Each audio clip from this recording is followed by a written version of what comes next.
And hi everyone, welcome to this 20th Urban AI conversation. My name is Hubert and I'm the founder of Urban AI. What is Urban AI? It's a think tank dedicated to the emerging field of urban artificial intelligence.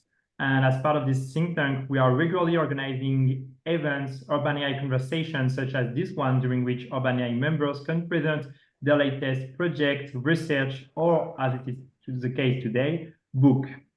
And for this Urban AI conversation, we have the great honor and pleasure of welcoming Nadina Galle. Hi, Nadina. Hello, very good to be here. Nadina, you're an ecological engineer. You're the author of The Nature of Our Cities, and you're going to tell us more about this book in the very few seconds. You're also the inventor of the concept of Internet of Nature, and you are going to explain what is this concept, which is at the heart of the book. And lastly, you're the host of the podcast, actually, Internet of Nature, and we are going to share the link in the comments. For this Urban AI conversation, we will first have a presentation by Nadina, 25 minutes of presentation by Nadina, and then we'll have a Q&A session with all of you. So if you have questions, remarks, reflections, feel free to share them in the chat, and we will ask your question to Nadina at the end of for the Q&A session. Nadina, the floor is all yours. Thank you so much, and great to be here with all of you today. Please, if you have any questions that come up during the presentation, please keep those in mind or even pop them in the chat so you don't forget them, and we'll have plenty of time for discussion afterwards, which I'm really excited about. Hubert and I were just reminiscing that the last Urban AI conversation that I was a part of was in December of 2022, and I was actually in California on location doing research for this book. So to now be back here and telling you all about this book feels very full circle. So thank you so much for having me and for your attention. Now, just to quickly introduce myself, I can proudly now call myself a writer and an almost published author, which I'm thrilled about, which has been a lifelong dream come true. But before I was that, I did write a lot already. I research, I bring to market, I podcast, and I speak about all of the different ways that we can have people, nature, and technology come together in our cities. And we'll get to a little bit more of exactly what that means a little bit later on. But just to quickly kind of set the stage for where we are with urban nature in 2024, I wholeheartedly believe that nature is not a luxury, rather it is an indispensable necessity of urban life. This is really something that's so critical to realize. And I think we're getting there more and more as we're seeing nature become part of the mainstream discussion of these urban these discourses that we're having about what life looks like in cities in 2024. I think more and more we're seeing that nature has to become a large part of that. It is no longer just a luxury, it's an indispensable necessity of urban life. And why is that? Well, we're seeing these massive trends towards more heat waves, more floods, more wildfires, more of these natural disasters that are threatening our cities. And nature can provide this really beautiful buffer, this resilient, this resilient kind of sponge that is able to take up a lot of the threats of these natural disasters and really protect us, its inhabitants of these cities. But I think at the same time, we're also seeing that more and more of our urban landscapes are looking much like what you see in this bottom right picture of these gray asphalt covered landscapes. This idea that we no longer want to accept this as how we spend the majority of our time. I think we not only see that this is causing a lot of biodiversity loss, but I think it's causing a general sense of malaise in our population. Why is it that for the first time in history, we're actually living shorter lifespans than our parents did, that we're having all of these issues, this huge rise in mental health issues? Much of that has to do with the environment that surrounds us on a day-to-day basis. How can we bring nature back in these daily doses for the general health and well-being of our populations? So really, that's what my work focuses on, is bringing nature back into our cities in a modern way, because we live in a modern world, to both safeguard our urban inhabitants, but also improve the quality and the life and the well-being of the people that live there. Now, despite all of these big issues, we're still coming up against the fact that urbanites are often still very disconnected from nature. And because of that, I think we have a hard time really giving it that place in our hearts and in our brains. We have a hard time really recognizing the benefits of it. And it's much like a language that you don't use. If you don't use it, you forget about it. You don't use it, you lose it, right? That's what they say. And that's very much what I feel like is happening with urban nature. The more we're able to bring urban nature back into our cities, even in these little pockets, can really help reestablish urbanites' connection with nature, and therefore also hopefully lead to the advocacy to make nature a central part in our cities, which I believe is what authorities will need in order to have the leverage to be able to prioritize nature in our cities. But not just the leverage, but they're also really lacking the tools to prioritize this. Like I said, a main kind of synopsis of my mission with my work is how do we bring nature back into our cities in a modern way, because we live in a modern world. Authorities have been trying to bring nature back into our cities or allow nature to establish in nature using old-fashioned methods. And I really believe it's time we upgrade those. But of course, we're dealing with this kind of false dichotomy between technology and nature. And I believe this meme represents well, which I use in a lot of my presentations and publications, this idea that technology and nature are mortal enemies, these mortal enemies in combat, when I actually believe there's a lot that they can do to strengthen each other. I think it would be silly to think that we can bring nature back into our cities in a modern way without wanting to look at technology and the benefits that we might be able to get from technology to be able to achieve that goal. Yet there are many people that cringe when you put nature and technology in the same sentence. And that's really what I hope to address in a lot of my work, is that when used responsibly, technology can really help us better map, monitor, manage, enhance nature in our cities, and hopefully also reconnect urbanites to that nature. And thus came the concept of the Internet of Nature, which came about in 2019.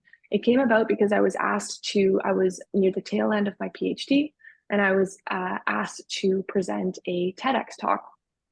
And it was really through this really difficult challenge of preparing for this TEDx talk that I, for the first time, had to take a lot of these academic concepts that I was working on and distill them into one 17-minute presentation.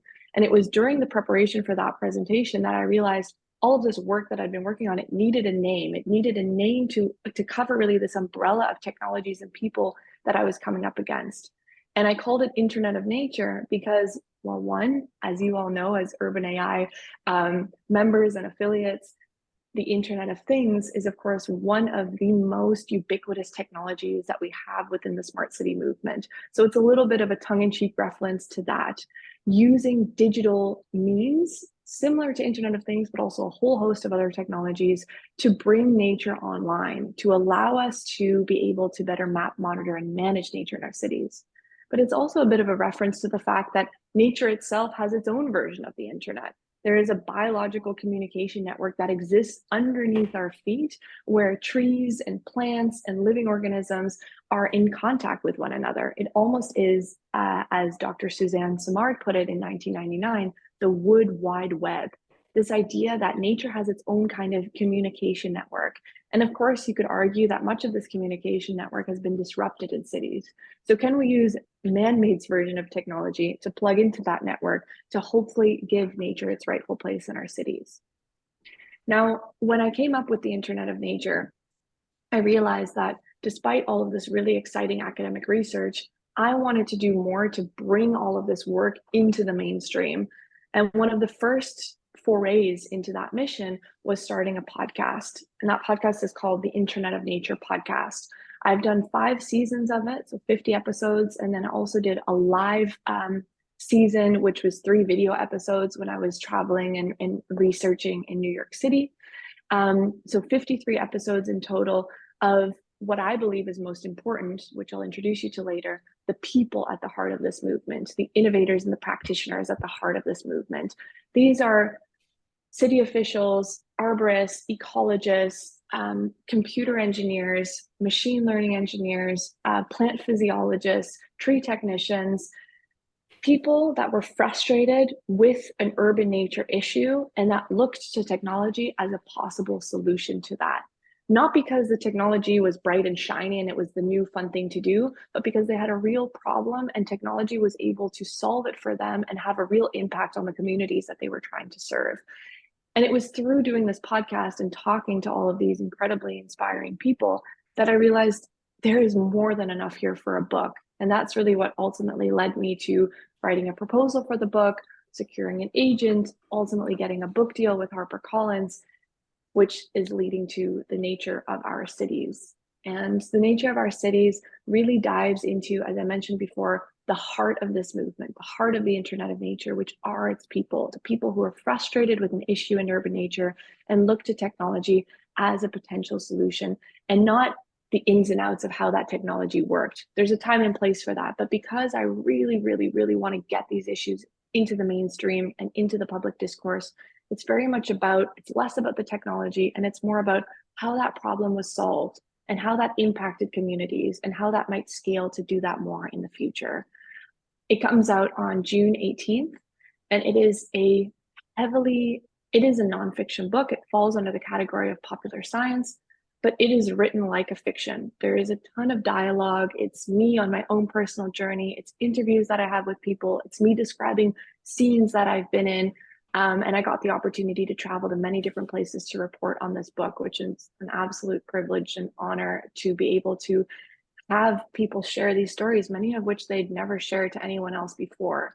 And my number one goal, as I keep saying, is to bring this information to the mainstream. And I believe a large part of that is writing a book that is deeply enjoyable to read. And that was really my goal. So I hope that comes across as well. Now,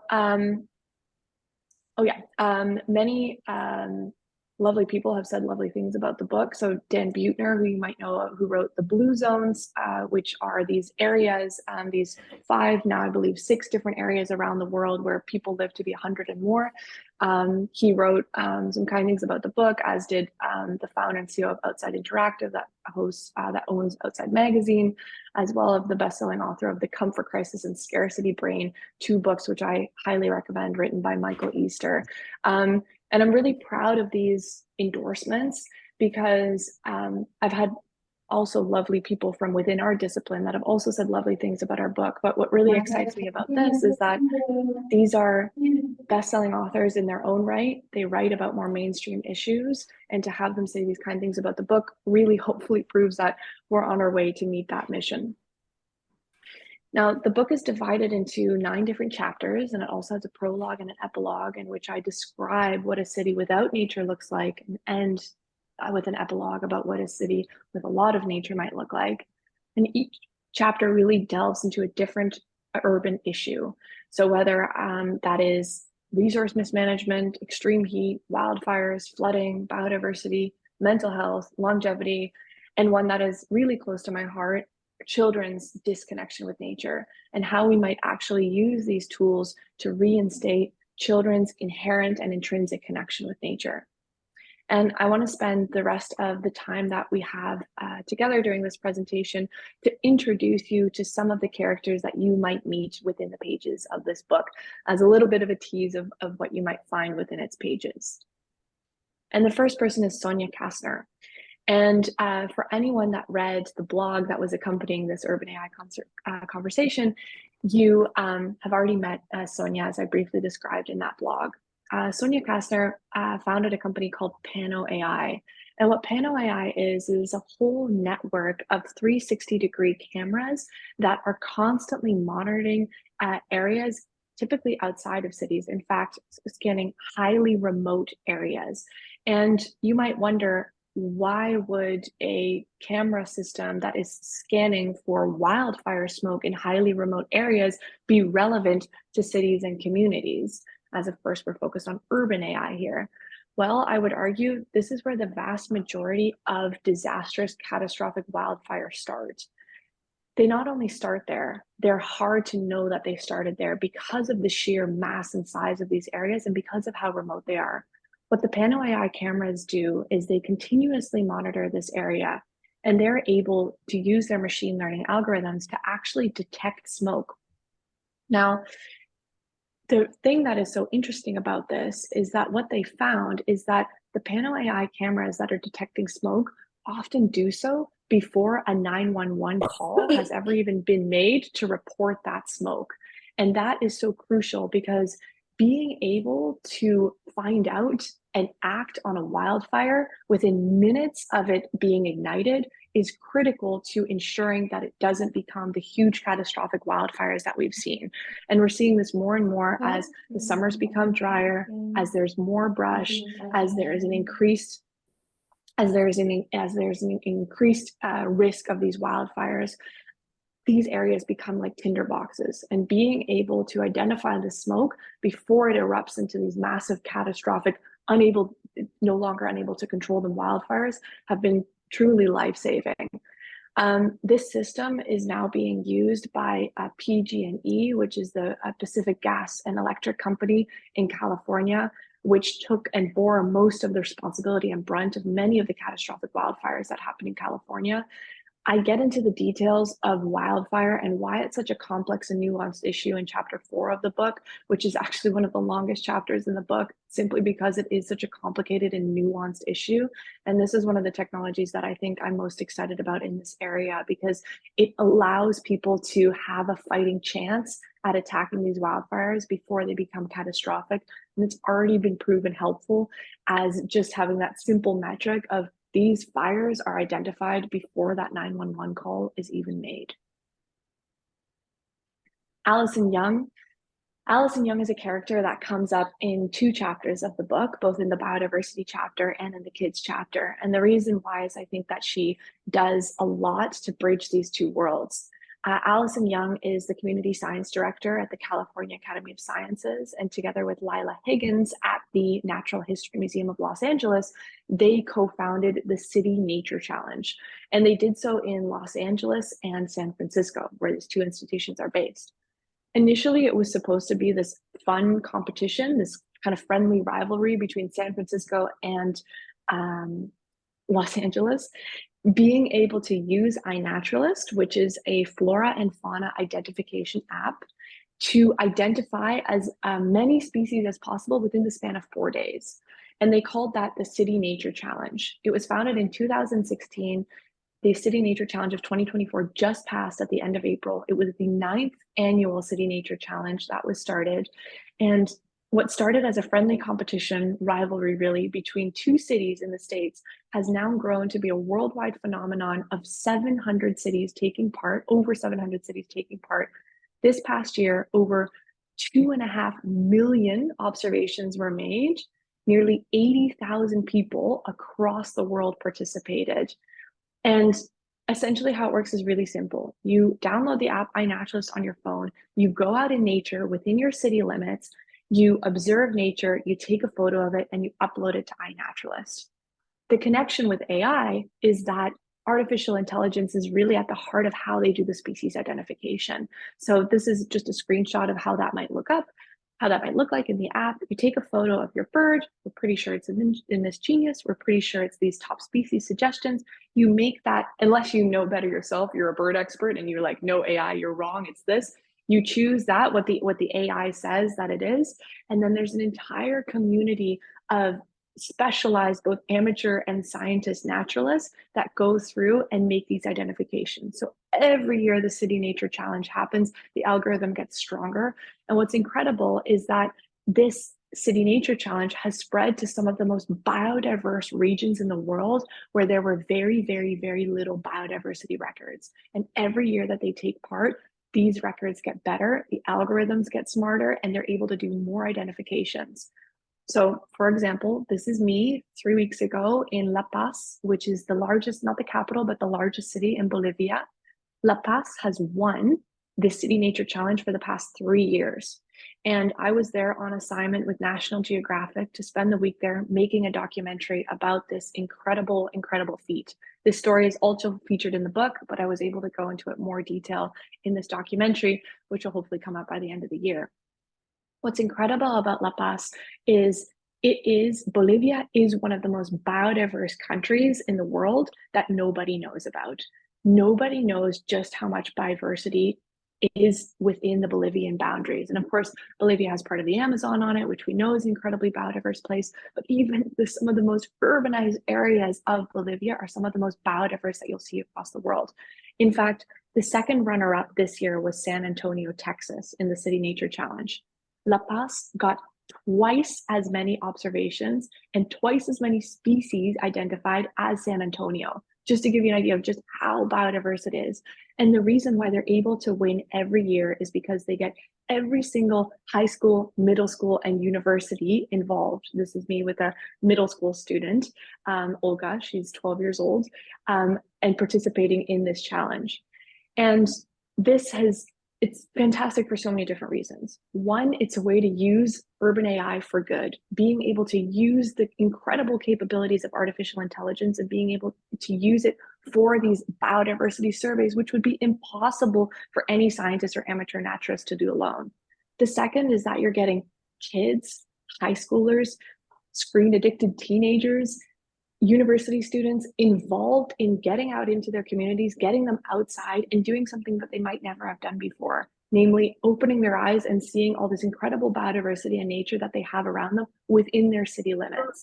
And they're able to do that by providing, the City Nature Challenge provides this celebration of urban nature. It's almost like the holiday that urban nature never had, this annual point in time, this bio blitz that happens always at the end of April for 4 days, where people are able to get out and document as much biodiversity as possible. And the last thing why this is such an incredible initiative is that it has already led to remarkable biodiversity discoveries. For example, in La Paz, a high school student rediscovered a snake, the Bolivian snake, which was actually thought to be extinct in La Paz within the city limits. A high school student rediscovered it through the City Nature Challenge. There was another, it was this blueberry bush, which hadn't been recorded in La Paz city limits in over a century. It had only been recorded by 4 different scientists over a century ago. The City Nature Challenge rediscovered it. It's these incredible things where you're able to use this biodiversity data. City officials are then able to use that data to decide where are these biodiversity hotspots within our cities? Where can we better target our efforts to make sure that these areas are protected? Fabio Duarte, some of you might know him. I know he's an Urban AI member as well. Fabio Duarte is a principal research investigator, senior scientist at the MIT Sensible City Lab, where I got the opportunity to do part of my PhD up until 2020. And Fabio Duarte is from Brazil originally, now lives in Cambridge with MIT. And he's always been really, really fascinated within his research to understand what more can we get out of data that's already out there. So Google Street View imagery was one such data set that he was really interested in. Google Street View imagery has been used because, of course, it's this massive data set, it's universal, it's all around the world, has been used for many different purposes already. For example, we're using it to look and identify where there are cracks in the facades of buildings, where certain buildings have damage to them, to the outside of them, trying to understand things about demographics. But one of the things that had never been used before was trying to understand street greenery. And that was what Tripedia intended on doing, which was started in 2018. It essentially is training an algorithm on Google Street View imagery to try and quantify greenery at the street level. So it's important to realize here, this is not all greenery in the city. It is simply the greenery that grows on the street, because of course, otherwise Google Street View wouldn't be able to get to it. So this is not taking into account parks, for example, or woodlands or backyards, but it's specifically looking at street level greenery. And street level greenery has a very important purpose in our urban centers, because greenery really provides that transition between the pedestrian and, of course, everything that's happening on the street. It is a critical tool, public health intervention that we have, especially in times of heat waves and in flooding, to really be able to provide that buffer, as I mentioned in the beginning of the presentation. Now, Tripedia was trained to be able to look at and quantify what they call the green view index. So the amount of greenery that they're able to see within these panoramas of street view imageries. Now, even though the website has, and you can go into the Tripedia website and see if your city is on there, has these cities lined up against each other almost as a way of comparing them, it's very important to realize that Treepedia is not the Green Olympics. It's not about comparing Boston to Geneva to London to New York. It's all about being able to hone in and zoom in on local insights. So for example, the city of Sao Paulo found that using the Treepedia analysis, some streets had 4 times as much greenery as others. And this has been really useful to the city officials in the municipality of Sao Paulo to try and target street greenery interventions and knowing where to do so. So it's not about making this comparison between these different international cities, but really doing this comparison neighborhood by neighborhood, block by block, street by street, to try and improve the local city greenery. The last example I want to share with you is Dirk van Riel. And Dirk van Riel is really building on this idea of Treepedia, but using a slightly different technology called LiDAR. LiDAR, for those of you that aren't aware, is essentially the same technology that self-driving autonomous vehicles use to make sure that they don't run into anything or anybody. It's a continuous stream of a laser that is measuring the distance between the scanner and whatever is closest to it. Because of that, you can install a LiDAR sensor on top of a car, or if it's an area that's not able to be accessed by car, you can put it on a backpack, and you can get this, what they call a digital twin or a 3D model of your surroundings. Tree Tracker, the company that Dirk van Riel invented and founded, has created an algorithm that masks out anything that is not a tree. So you're left with this digital twin of all of your city's trees. Now, mind you, this use of LiDAR to make what is known as a tree inventory is a process that on foot could take years to do for a city, but doing it by LiDAR only takes a matter of days. So it's already really interesting because we are in many, many cities around the world, we're missing critical up-to-date information on our trees. LiDAR provides a way of getting that information. But what is much more interesting, other than the technology, is what we do with that information. There is a model called iTree, and what iTree does is basically you can input information about your trees, the size, the trunk diameter, the crown diameter, the species, the location, and it provides you with information about how much air that tree is filtering, how much cooling they're offering, how much CO2 that tree is taking up, how much water they're intercepting. All of these different metrics that are ecosystem services, you could call them, the free benefits that nature provides us with. It provides all of this information in a way that's really easy to understand for people that don't really care a lot about trees intrinsically, right? Often we need these persuasive arguments why trees are so important in our cities, why we should keep them around, because they offer up all these incredible benefits. iTree is the model that allows that to happen. But iTree is only as good as with any model. Your output is only as good as your input data. And because I was mentioning being able to have that tree inventory information take years and years and is very prone to human error, using LiDAR to create that input data is really interesting. So we now have means to gather much better information to really be able to assess just how much the urban forest is doing for all of those different ecosystem services. But what I believe is the most exciting part of this technology is the fact that using LiDAR data to create this digital twin of your trees only takes days, meaning that this is data that we could cost effectively be measured for our cities on an annual and maybe even on a biannual basis. And the reason why that's so exciting is because it completely changes how different cities are able to measure the success of their urban forest. So typically in cities, every year when they go through their tree accounting, they measure the success of the growth of an urban forest by the amount of trees that were planted and the amount that were removed.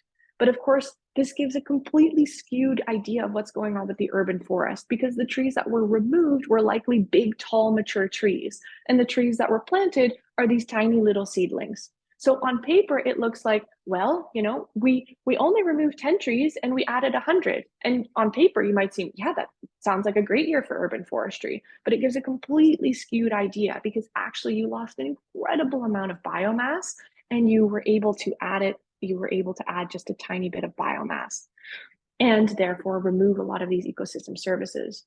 What LiDAR data and the iTree model are able to do is completely re-incentivize and say that the success of urban forestry for any given year is not based on the amount of stems that are added or removed, but in fact, the amount of crown volume that's increased every year, the amount of ecosystem services, the amount of more CO2 that the urban forest is able to take up, the amount of stormwater they're able to intercept, the amount of air that they're able to filter, the amount of particulate matter they've been able to take out of the air. Changing the definition of what success looks like in urban forestry, I believe, is going to be completely crucial to getting urban forestry into the mainstream and making sure that city officials have the right tools to actually be able to measure this success and changing that definition of success. The last thing that I'll say as we finish up here, and then I hope we have some time for some good discussion, is that I hope throughout all of these examples of these people and these technologies that I've mentioned here, if there's one thing that you take away from my presentation, from my podcast, from my work, and ultimately from my book, is that I believe in a nature first, technology second approach. Nature has all of the answers that we need. We just need to listen. But we have lost our ability to listen. We have lost the ability to view nature as having its rightful place in our cities. We've lost the persuasive arguments that we need to make that goal. Technology can really offer this really exciting and hopefully useful and helpful aid to be able to provide that nature first approach.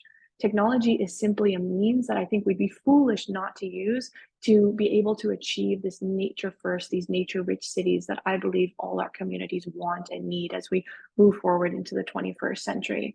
But it's important to remember that technology will never be a replacement for nature. Nature knows the answers, but technology can help us get there. And last thing that I want to mention is that for anyone that pre-orders a copy, and pre-orders are really important for new authors, for anyone that pre-orders a copy of The Nature of Our Cities, which is available on all your favorite book retailers now, I'm offering the chance to join the Nature of Our Cities book club, which will include a companion reading guide, a book club webinar, and a private LinkedIn group to continue the conversation.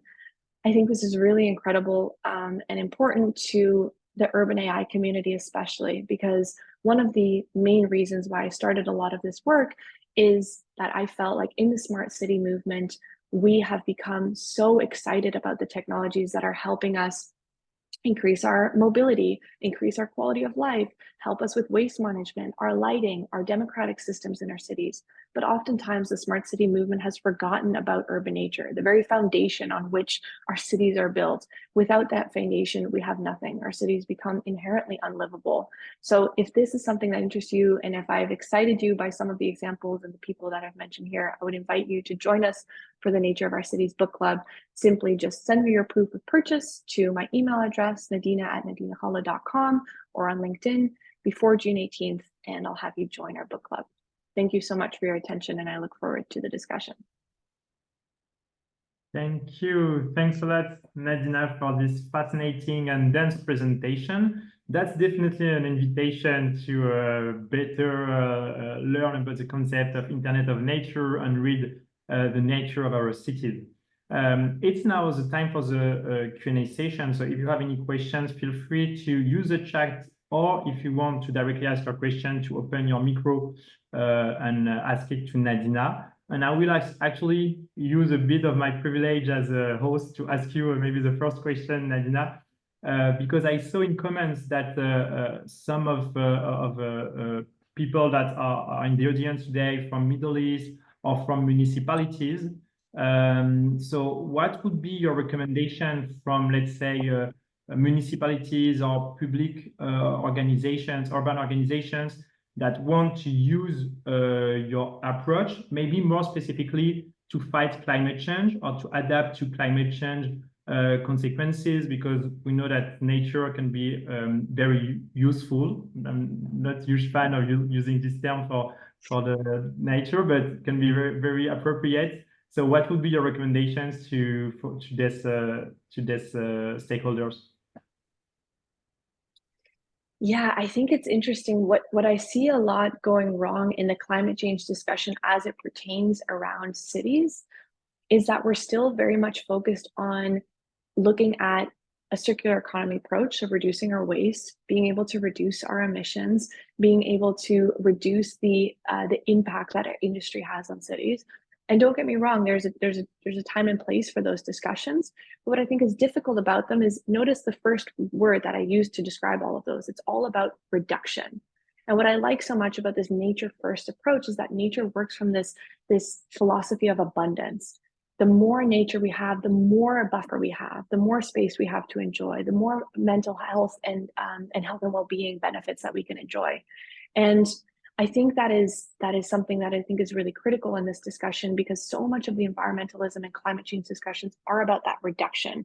And I would say to any cities that are looking to use these technologies for climate change purposes is look first to see what are things that you can do to add more nature in our cities. Does that look like protected areas, planting more trees in the streets, working with residents to greenify their backyards, being able to add public parks and pocket parks where necessary?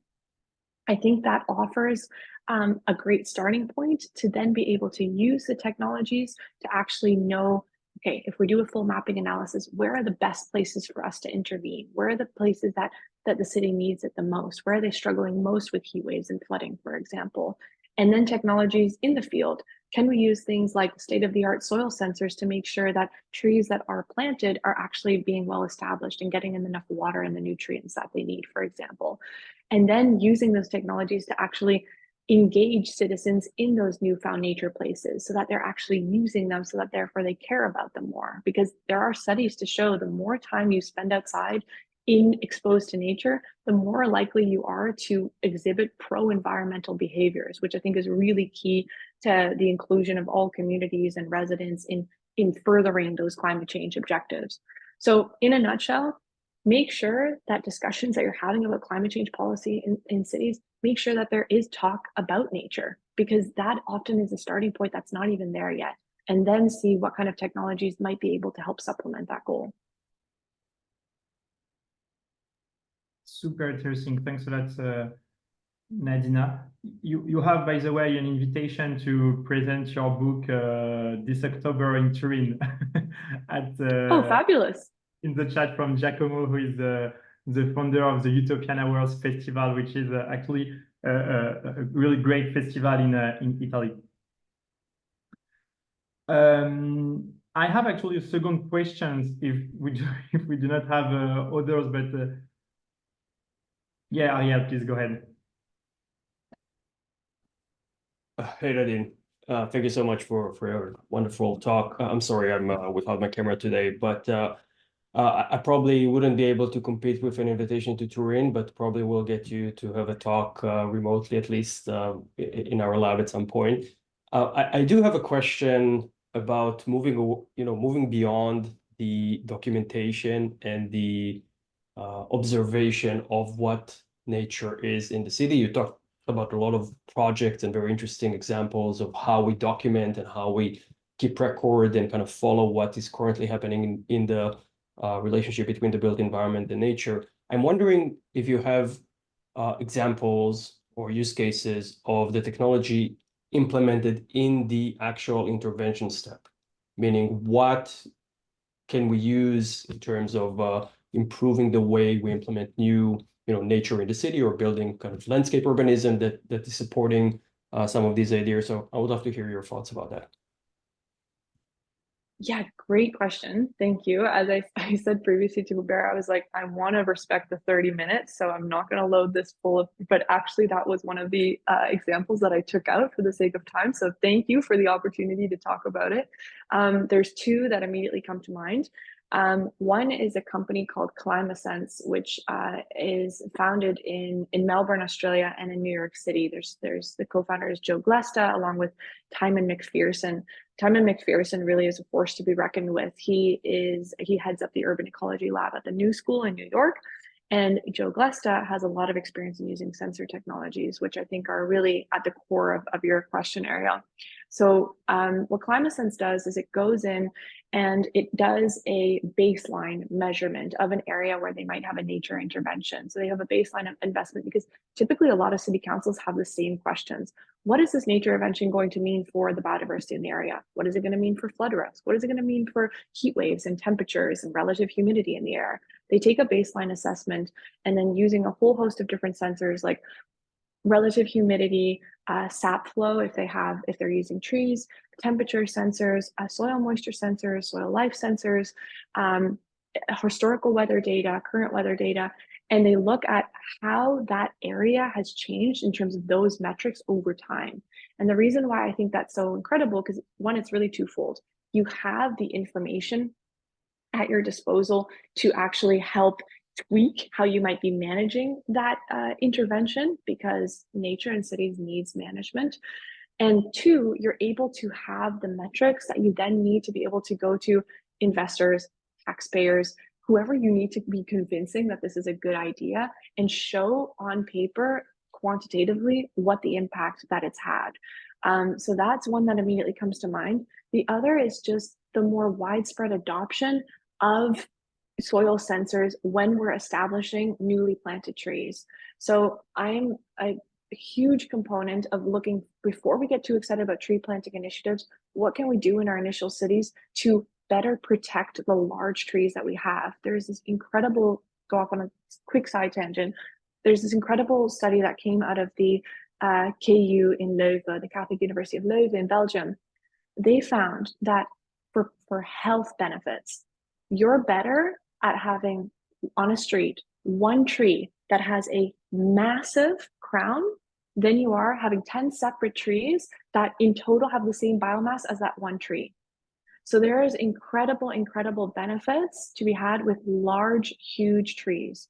Again, you're better off having one huge tree on a street for ecosystem services and health and well-being benefits than you are having 10 smaller trees that add up to the same biomass. I just think that, so first of all, I think we need to be doing more to protecting older trees. But when we do plant new trees, I think it's really important that we do it in the right time, in the right place, in the right conditions, but that we then also, not with all of them, but with some of them, install a sensor that is able to give real-time information. How much water does that need? How much more organic matter can we add to that soil? What can we do to provide the right amount of water and nutrients to that growing tree? Because research has found new saplings that get the right amount of water at the right time actually grow 3 times faster than trees that don't get it. So I think that is incredibly crucial and something that we can definitely use in the implementation phase to hopefully get to those big mature trees that offer all of those ecosystem services that we've become so reliant on. So in a nutshell, Ariel, I think sensors is a huge area that we can be using during implementation. I have a couple other ideas, but I'll leave it at that for now. No, that's great. Thank you. Thanks, Ariel. And we have a question from Aude. Aude, I think you can't open your micro. Okay. So I will ask it. Aude actually is a PhD student. I guess still PhD. Yes, or yeah, still PhD student at UCL, and she's actually working on a concept like what she called gardens of things. So like very close to the use of IoT in like urban biodiversity management. Maybe yes. Yes, okay. I follow you on Instagram. Small world, definitely. Good to see you. So multiple questions from Aude. First one, she's wondering what are the main barriers to technologies for nature adoption. In the discussion you had, in the discussion you had, what were the main challenges you saw? Engineering, people, experience, cost, or trust? Yeah, it's a great question. It's a great question, Aude. I think it is probably trust. So to add on to Ariel's question, to some of the work that I've done with soil sensors in the past, and I start the book with this anecdote of me in the city of Maastricht, following an arborist around as he is taking care of the trees that he's just newly planted. And he expressed this immense frustration at the fact that it's, again, another hot, dry summer, and that much of the trees that he's planted, up to 1/5 of them actually in this one new area that was supposed to be this big political fanfare project, that many of those trees had died. And he was really, more than frustrated, he was deeply saddened that this was happening. So we're having this conversation about sensors, and then he decides, okay, you know what? I have nothing more to lose at this point. Sure, I will go ahead and use these sensors. And he was absolutely flabbergasted by the results that, and I think this is a large thing where a lot of real diehard arborists, ecologists, naturalists, they can get quite offended by this use of technology, right? Because you're essentially saying them that, this is something that could potentially replace you. Like if we come to the point where the artificial intelligence is so good that you no longer need a naturalist to be able to identify these species in an app, that's really threatening to something like that. For this arborist, if you can say a sensor is going to give better information about whether or not this tree needs water than you can with your own intuition and 50 years of experience in this field, that's really threatening. And it's really difficult for people that are really at the heart of this movement, the people that are moving and shaping and creating the nature in our cities on a day-to-day basis. That can be a really tough pill to swallow. But as you'll read throughout this, his name is Joe Fonsa, as you'll read throughout my experience with him, he comes to this point to realize that this technology is never going to replace me. It's never going to replace my experience and my knowledge of this field, but it can help me better target and better optimize, because I'm only one person, where I should be taking those actions. And it's the same thing with iNaturalist, for example. There will always be a role for those top tier experts and subject matter experts to have them help train the algorithms. And there are always going to be things that 1% of the algorithm is not going to be able to recognize, or at least not down to the species level. So I think it's communicating that this technology is not here to replace you. This technology is here to help you. But you can very much have a role in deciding what form that is going to take place in. And I think that's like with the role of technology in our daily lives, right? It's like everyone now, there's a huge, about talking about, the dangers of social media. Yeah, social media and increased time on our phones can be really dangerous to our mental health and well-being and our productivity, absolutely. But it can also be an incredible tool depending on how we use it. And I think that much it's very much the same kind of idea here. Second question, still from Aude, who is asking, what do you hope people take away from your book? As a young, old person, what would you hope their first action will be finishing the book? Which is also a great question. Oh, that's a really good question. That's a great question. The number one thing that I hope that they realize is that nature is all around them.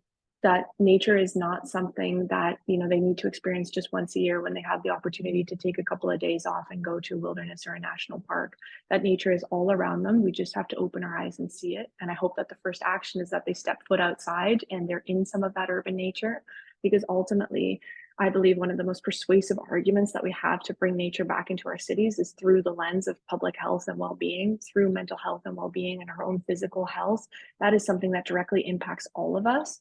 And that our mental health and well-being is not made up in those once a year annual trips to national parks. It's made up in the day-to-day surroundings that we surround ourselves with. And it's possible to have them in cities. It's possible to have more of them in cities. We just need to see them, enjoy them, prioritize them, and advocate for them. So that's what I would hope people take away and do immediately following the book. And third question from Aude, how did you choose the case studies, people to feature? Yeah, it's funny. In the beginning, even though I'd done the podcast and I felt like there was a lot to tell, there was definitely this fear of, do I have enough to fill a book? And towards the end, as I was working with my editor at HarperCollins, there was a lot that we had to remove. In fact, there was almost 2 full chapters that we had to remove just for the sake of, again, my goal of, wanting to bring this to the mainstream. And some of the examples my editor felt, because he's the expert in bringing it to the mainstream. He felt that some of the examples were, too technical, or maybe only interesting to people that were really interested in, the technology and the ins and outs of the algorithms and stuff. A lot of that we had to cut from the book. We really wanted to use examples that almost everybody would be able to relate to. So we ended up having to cut some from the book, which I did not foresee. And in terms of the selection of who to interview, my favorite question to ask at the end, any interview that I do, whether it's for the podcast or a documentary or book, is ending each, and I highly recommend this to all of you that are on, similar kind of journeys, possibly in different subjects. Every person that you talk to, every person that you interview, always end the conversation with, what in your mind are 3 more people that you think I should be talking to? And before you know it, you just have this, exponential Excel sheet list of people that you need to be interviewing. So that's kind of how I went about deciding who I should talk to. Thank you. Those were fantastic questions.